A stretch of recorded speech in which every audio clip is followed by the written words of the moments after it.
Dummy वालों के लिए टाइम मैनेजमेंट। तो कितनी बार तो बताया डमी के लिए, अगर आपका स्कूल डमी है, ठीक है, तो मतलब 4 बजे से पहले और 9 बजे तक, फ्रॉम 9 AM से लेकर, मैं मान के चल रहा हूं कि आप 9 बजे से पहले को जल्दी उठते हैं तो कोई बात नहीं, that is adjustable in the night time. तो सर 9 से लेकर 4, तो हमारे पास में सर करीबन करीबन 7 आवर्स हो गए, है ना, सही बोल रहा हूँ? 9 और 3 12, ये वाली चीज। 7 आवर में से कम 6 घंटे आपको पढ़ाई होनी चाहिए, 6 आवर्स ऑफ सेल्फ स्टडी। और फिर आपकी क्लास खत्म हो जाती है सर लेट से 8:30 PM। तो क्लास के तुरंत बाद आपके पास में 2 आवर्स होने चाहिए सेल्फ स्टडी के। तो ड्यूरिंग ये क्लासेस हो गई, क्लासेस से पहले 6 घंटे, क्लासेस के बाद में 2 घंटे, ये मिनिमम मैंने लिख कर दिया, दैट मीन्स 8 घंटे आपके पास में पढ़ने के लिए होने चाहिए। क्या ये बात क्लियर है? इतने आप आराम से निकाल सकते हो। जो क्लास के बाद वाला टाइम है, इसमें तो सर हम रिवीजन, नोट्स कंप्लीशन, होमवर्क या जो भी है, और इस वाले टाइम में सर हम पुराने चैप्टर्स का होमवर्क, मॉड्यूल, PYQs, DPP, डिब्बी, बहुत सारी चीजें सर हम यहाँ पे करते हैं। समझ गए? है ना? और ये तो हो गया सर डमी वालों के लिए। अब जो रेगुलर स्कूल गोइंग है,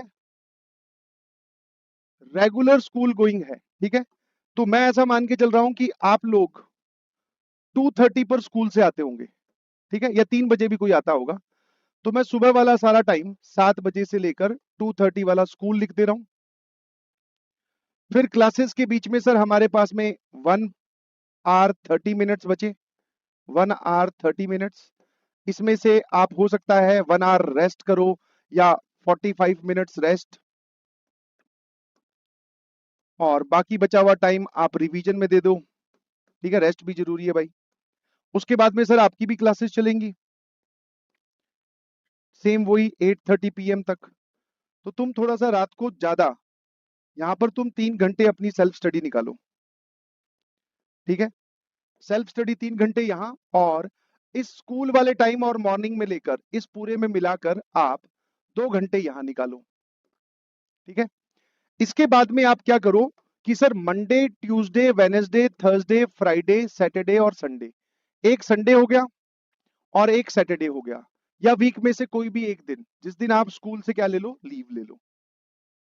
स्कूल से क्या ले लो सर, लीव। क्योंकि सर एक हफ्ते में अगर हम एक दिन लीव ले रहे हैं तो भी हमारा 75% अटेंडेंस वाला क्राइटेरिया फुलफिल हो जाएगा। हाँ तो ठीक है, जो लोग 1:30 पे आ जाते हैं तो ये जो तेरा 1 घंटा है यहाँ ऐड कर दे भाई, ठीक है, मैंने तेरा रेस्ट का भी टाइम निकाला है, दैट इज कंपलसरी। और हफ्ते में एक दिन आप स्कूल को बंक कर सकते हैं, लीव ले सकते हैं, जिसको हम पार्शियल स्कूलिंग बोलते हैं, कि हम स्कूल जा तो रहे हैं बट जैसे अभी दशहरे की छुट्टियां आएंगी, और लास्ट नवरात्रि की भी छुट्टी होती है, फर्स्ट नवरात्रि की भी कई जगह छुट्टी होती है, फिर सेकंड सैटरडे, ठीक है, हाँ है ना, बहुत सारे फ्राइडेज इनकी छुट्टी होती है, तो उसमें आप तैयार रखें, ठीक है, हाँ है ना। तो स्कूल वालों का मेन फोकस क्या होता है सर, वीक में किस दिन हम छुट्टी लेकर अपना काम कंप्लीट कर सकते हैं, बस ये ध्यान रखना। क्लियर है? क्लियर है? हाँ, is this clear to everyone? बहुत बढ़िया। हाँ, अब इसके ऊपर अगर तेरे पास में टाइम बचता है सुबह 6 बजे से लेकर, तो वो सब चीजें तुम अपना अपना एडजस्ट कर सकते हो, बट मोटा मोटा आपको 3 और 2 5 घंटे सेल्फ स्टडी के निकालने हैं, apart from school and apart from PW classes. और भाई साहब आपको कम से कम 8 घंटे निकालने हैं, ये कम से कम 8 लिखे हैं, मैंने तो बोलना चाहिए कि 9, ठीक है, इसको भी 3 घंटे करो तो 9 घंटे कम से कम आपके पास में सेल्फ स्टडी के होने चाहिए बस। और इसको तुम अप्रोच करने की कोशिश करो, मतलब अगर ये एक आइडियल लाइन है, समझ पा रहे हो, अगर ये एक आइडियल लाइन है और यहां आप खड़े हैं, तो कभी कभी क्या होगा सर, हम इस लाइन के आसपास रहने की कोशिश करेंगे। लाइन मतलब कि हमने एक शेड्यूल फिक्स किया, हमने एक टाइम टेबल फिक्स किया, उसके बाद में हम इस को अप्रोच करने, कई बार हम ज्यादा कर देंगे, कई बार कम, फिर कई बार ज्यादा, फिर कई बार कम, ऐसे इसके आसपास आप चलने की कोशिश करोगे। ये मत कर देना कि आप डिस्ट्रैक्ट होकर दूसरे रास्ते पे ही चले गए, आपने PW छोड़ ही दिया, या फिर सर आप बोल सकते हो कि आप एक जगह जाकर रुक ही गए, ठीक है, ये मत करना, बस इसको फॉलो करने की कोशिश करते रहो, ये ग्राफ ऐसा ही रहेगा।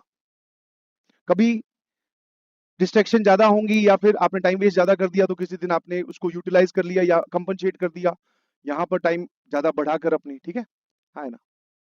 क्या ये बात समझ में आती है? ये अपना रास्ता ही डाइवर्ट मत कर लेना प्लीज, मेरी आपसे ये रिक्वेस्ट है, ठीक है? कितने लोगों को ये बात समझ में आती है? अब रही बात पीडब्ल्यू हॉलीडेज की, तो आपको आई बिलीव दशहरा की एक छुट्टी मिलेगी, एक हॉलीडे वहां मिलेगी, और दिवाली की शायद 4 दिन की या 3 दिन की होगी। दिवाली की चलो 4 दिन की पकड़ के चलो, तो इतनी हॉलीडेज यहाँ मिलती है भाई, और तुम जानते भी हो बिकॉज सिलेबस बहुत है और हमें हर चीज की पढ़ाई डिटेल में करनी है, तो हम ज्यादा छुट्टियां यहाँ पर नहीं ले सकते, ठीक है? हाँ, इसकी आपको प्लानर में वैसे दे रखी है पूरी डिटेल, उतनी ही छुट्टियां होंगी, ऑलरेडी प्लानर में वो छुट्टियां रखी हुई हैं, वही आपके लिए वही मेरे लिए है, ठीक है? हाँ ना? हाँ, बस 5 दिन, ओनली 5 दिन। अरे भाई ये भी बहुत ज्यादा है, वरना हम लोग जब पढ़ते थे, पर हाँ नहीं, कोटा में तो छुट्टियां होती है, दिवाली पे अच्छी खासी छुट्टियां होती है 15-20 दिनों की, 15 दिन की, रीजन बीइंग क्योंकि फिर पूरे साल और किसी चीज पे छुट्टी नहीं मिलती थी, समझ गए? हाँ, छठ पूजा की भी छुट्टी होगी आई बिलीव, 2 दिन की या शायद 1 दिन की छठ पूजा की भी छुट्टी होती है, होती है। फिर न्यू ईयर की छुट्टी होगी, क्रिसमस की छुट्टी होगी, आगे भी बहुत सारे जो त्योहार आएंगे आपके पास में, होली, होली तो चलो मार्च में आएगी, तो वो तो तुम्हारे सिलेबस या प्लानर के बाद में आएगी, ठीक है? समझ गए? तो इसको फॉलो करने की कोशिश कीजिए प्लीज, एंड दिस इज फॉलोएबल, मतलब ऐसा फॉलो किया जा सकता है।